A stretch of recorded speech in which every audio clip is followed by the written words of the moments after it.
सहजवलिया और गांगरानी से जो है भव्य तरीके से जो है कलश यात्रा निकाला गया है। बनारस से चल के जो है कथावाचक आए हुए हैं, बाबा इनसे जान लेते हैं तो क्या कुछ कहना चाहेंगे। आज जो है नवरात्रि के प्रथम दिन जो है यहाँ पे कलश यात्रा निकाला गया है, तो इसके संबंध में क्या कुछ कहना चाहेंगे। जी, ये कलश यात्रा माता रानी के लिए बहुत बड़ा एक उत्सव है और आज प्रथम दिवस है नवरात्रि का। हम लोग दिव्य रूप से सभी लोग भक्त मिलकर के कलश यात्रा निकाले हैं। शाम को आज से 9 दिनों तक गांगरानी चौराहे पे ही दिव्य श्रीमद् देवी भागवत कथा का आयोजन किया गया। प्रतिदिन 3 घंटे 3.5 घंटे वहाँ पे कथा हम लोग श्रवण करेंगे, माता रानी के बारे में जानेंगे, माता रानी की महिमा को जानेंगे, उनकी कृपा को जानेंगे कि अपने भक्तों के ऊपर वो कैसे कृपा करती है।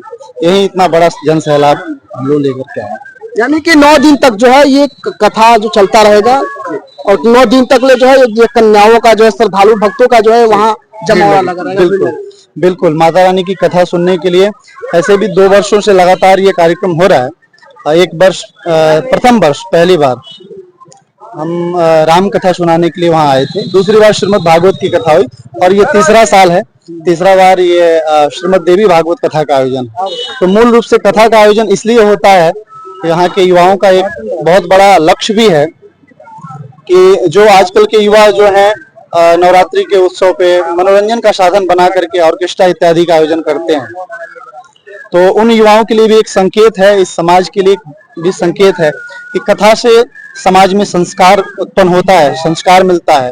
तो आजकल युवा जो हैं कथा से जुड़े, कथा के बारे में जाने, माँ के बारे में जाने और एक अच्छा समाज का निर्माण, यही लक्ष्य है जी। जो है इस पहले बार जब आप आए थे यहाँ पे गांगरानी जो कथा कहने के लिए, तो इस बार में पहले बार के अंतर आपको कैसा लग रहा है। जो बहुत अंतर है, युवाओं में बहुत जोश है और उत्साह भी बहुत ज्यादा है। हम तो कह रहे हैं कि तीसरी बार हम आए हैं, 3 गुना और उत्साह भर गया है ना। तो पूर्व प्रधान जी है, उनसे भी जान लेते हैं कि क्या इस कथावाचक में जो है आपका जो है क्या इसमें सहयोग रहता है, क्या भूमिका आप रहता है इसमें। देखियो, नवरात्र का पहला दिन है।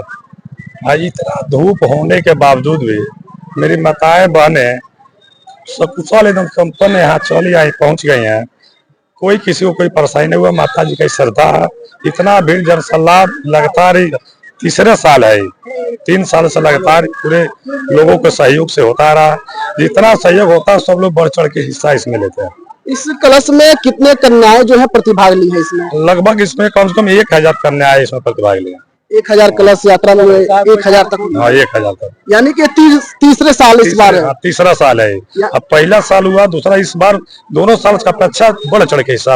इस साल जो है भव्य तरीके से हुआ, कहीं ना कहीं इस बार जो झांकियां भी निकला हुआ है। जी जी। और भव्य तरीके से घोड़े ऊंट हाथी के साथ जी जी हर चीज हुआ है। देखिए, इतना धूप रहने पे फिर कह रहा हूँ, इतना धूप होने के बावजूद माता जी के आशीर्वाद से सारे माताएं बहनें पूरा एकदम पैदल ही आई हैं और पैदल ही सब कुछ पहुंचेंगे वहां तक। तो अभी कलश यात्रा जो है वहाँ पे मंत्रोच्चार के साथ भरा जा रहा है। जी, अभी पूजन हो रहा है, ग्रंथ पूजन हो रहा है, पोथी पूजन हो रहा है, माँ का दर्शन होगा। पुनः उसके बाद हम लोग यहाँ गंगा जी का आवाहन पूजन करेंगे, फिर उसके बाद जल भर करके और वहाँ पहुंचेंगे।